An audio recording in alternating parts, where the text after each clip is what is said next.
Welcome back, everybody. We love to open the show with breaking news, but we also like to close the show with breaking news. Hit it, please, because I can't talk anymore. Absolutely, I'm going to hit it. All right, we have just confirmed that more than 30 grand jury subpoenas were dispatched today, not in the non-Brennan case, but in other Russiagate matters. One of the largest batches of subpoenas to go out. Some of these came out of the Florida grand jury, where we think eventually in January, the grand conspiracy case will be presented to grand jurors. But a sign that this accountability machine is starting to ramp up and that more and more activity is getting going, whether it's grand jury subpoenas, documents turning over. I still think there's a big logjam at the Justice Department, but this is a good sign that the FBI's investigative tools are now being deployed, and now people are going to have to face the penalty of perjury if they try to lie about anything or destroy anything going on out there. So a little bit of big news, and I think from that big breaking news, we can go to some good genes, right? Yes, but also when talking about these subpoenas, that to me reminds me of an investigator's bulletin board where you have this grand conspiracy that, of course, nullifies the statute of limitations. Right. That's a big part of that.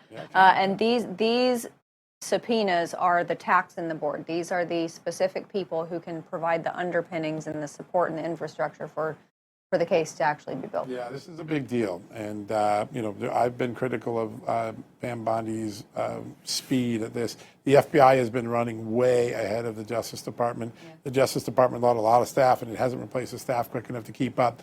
But I get a sense that some of the things we've been talking about are starting to get fixed. Okay. But if this gets fixed and they charge forward, you're going to see more accountability than we've ever seen before. Yeah.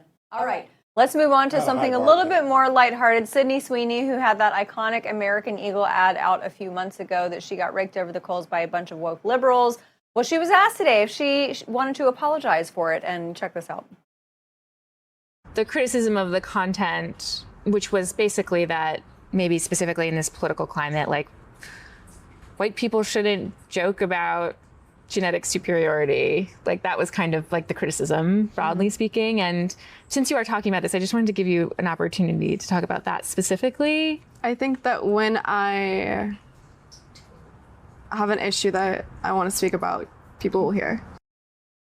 What I love is that the look on her face is totally Cillian Murphy vibes. Like she is completely unbothered by the fact that this woman thinks that she should apologize. And we have one more clip of her. She's positively glowing. I know, ridiculous. Check it out. The president tweeted about the jeans ad, or Truth Socialed about the jeans ad. And that just seems to me like a very crazy moment for anyone. And I wondered what that was like.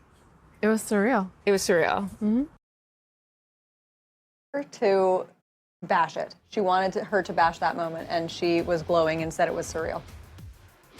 I love Sydney Sweeney now. I've always have. I think she's a great actress, first and foremost. That's the most important thing. But I love the fact that she doesn't have to apologize for anything she believes in. Whatever it is, I don't care. I'm glad she doesn't apologize for it. And she's still loved by a whole lot of people. It's not doing her any damage, and I am here for it. All right, everybody. Thanks so much for joining us tonight. We'll be back here at 6 p.m. Eastern. In the meantime, have a great night.